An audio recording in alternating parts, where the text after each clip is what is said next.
माहिती घेतल्यानंतर आपल्याला कळेलच। विषय एवढाच आहे की जे काय चाललंय ते करत आहेत, अधिकारी त्यांचं काम करत आहेत। अधिकाऱ्यांच्या विरोधात मी कुठेही नाही, पण शेवटी समन जर आलं असेल, माहिती मागितली असेल तर ती देण्याची जबाबदारी एक नागरिक म्हणून माझ्यासारख्याची आहे, म्हणून मी तिथं सहकार्य करतो। झारखंडचे माजी मुख्यमंत्री तुमच्या संदर्भात आहे, मनी लॉन्ड्रिंग तुम्ही केला असं तुमच्यावर आरोप आहे।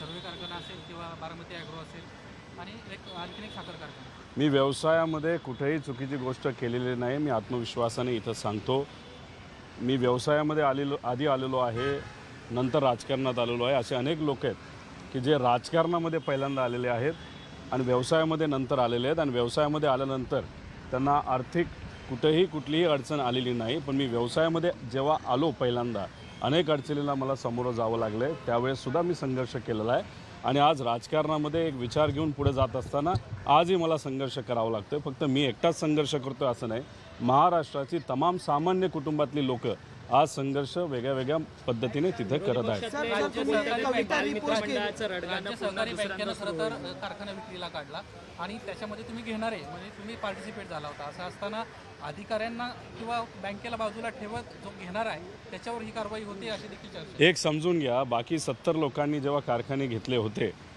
तेव्हा तिथं एक राजकीय बोर्ड होतं, नाही तर डायरेक्टर होते बँकेवर।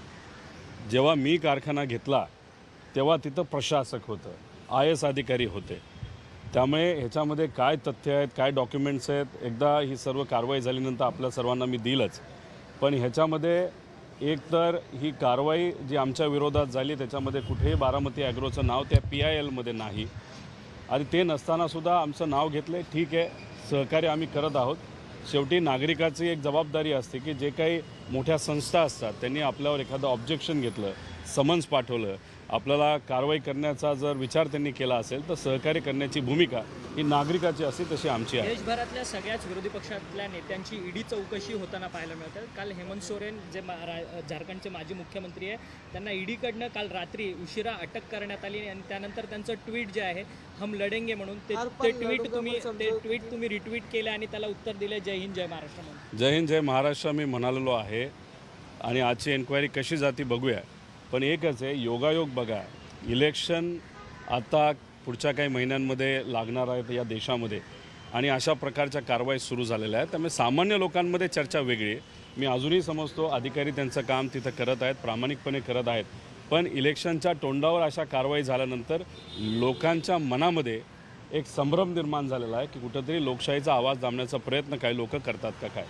केंद्रीय यंत्रणा ईडी आणि महाराष्ट्राची आर्थिक गुन्हे शाखा म्हणजे EOW ह्या दोन परस्पर भूमिका घेत आहेत। अशा वेळी तुम्ही महाराष्ट्राचे गृहमंत्री देवेंद्र फडणवीस यांच्याशी बोलणार का, त्यांना विचारणार का की अशा पद्धतीचा विरोधाभास दोन्ही तपास यंत्रणेमध्ये नाही, आता तो विरोधाभास कशामुळे कारवाई केली गेली, कारण का EOWने जो काही क्लोजर रिपोर्ट फाईल केला आहे ती तशी छोटी गोष्ट नाही, खूप मोठी गोष्ट आहे। त्याच्यामागे अनेक वर्ष अनेक महिने तपास हा केला जातो, आणि तपास केल्यानंतरच तो क्लोजर रिपोर्ट तिथं केला जातो जेव्हा त्या केसमध्ये काही तथ्य नाही असं पोलीस प्रशासनाला वाटतं। आता हा 20 जानेवारीला EOWने केलेला क्लोजर रिपोर्ट आहे। सरकार आमचं नाही, आम्ही विरोधात आहे, आम्ही सरकारच्या विरोधात बोलतो आहे, सामान्य लोकांचा आवाज म्हणून आम्ही तिथं लढत आहोत। अशा परिस्थितीमध्ये आज सत्तेत नसताना तो जो क्लोजर रिपोर्ट हा सरकारी यंत्रणेकडनं पोलीसकडनं तो झाला असेल तर त्याच्यामध्ये काही ना काहीतरी असेलच, हे कुठेतरी आपण सगळ्यांनी समजून घेतलं पाहिजे। देखील याच प्रकरणामध्ये चौकशी व्हावी का तुमची त्या भूमिका? मी एकच सांगितलेलं आहे, या केसमध्ये कुठेतरी माझ्यावर अन्याय होत आहे। मी माझ्या बाजूने माझ्या स्वाभिमानासाठी लढत आहे, आणि तो लढत असताना कदाचित त्याचा फायदा हा इतर नेत्यांना नक्कीच होईल असं मला वाटतं। राज्य सरकार केंद्र सरकारच्या भूमिकांबद्दल पवार साहेबांशी बोलणं झालं? नाही, मी आता याच्यावर काय बोलणार नाही, फक्त जाता जाता एकच बोलेल की आता केंद्र सरकारने जे काही बजेट हे मांडलेलं आहे फक्त ज्ञान दिलेलं आहे, महाराष्ट्रासाठी या देशासाठी त्यांनी काही दिलेलं नाही। आम्ही गेल्या काही वर्षांमध्ये काय केलं एवढंच सांगण्यामध्ये त्यांचा भाषणाचा वेळ गेला, पण गरिबासाठी तुम्ही काय देणार हे त्यांनी कुठेही सांगितलं नाही। बेरोजगार युवा असतील, शेतकरी असतील, महिला असतील, तसंच सामान्य लोक असतील, छोटे मोठे व्यावसायिक असतील, यांच्यासाठी या बजेटमध्ये काही नव्हतं। त्यामुळे उगाच ज्ञान देण्यापेक्षा खऱ्या अर्थाने गरिबाला आणि सामान्य लोकांना काहीतरी द्यायला पाहिजे होतं।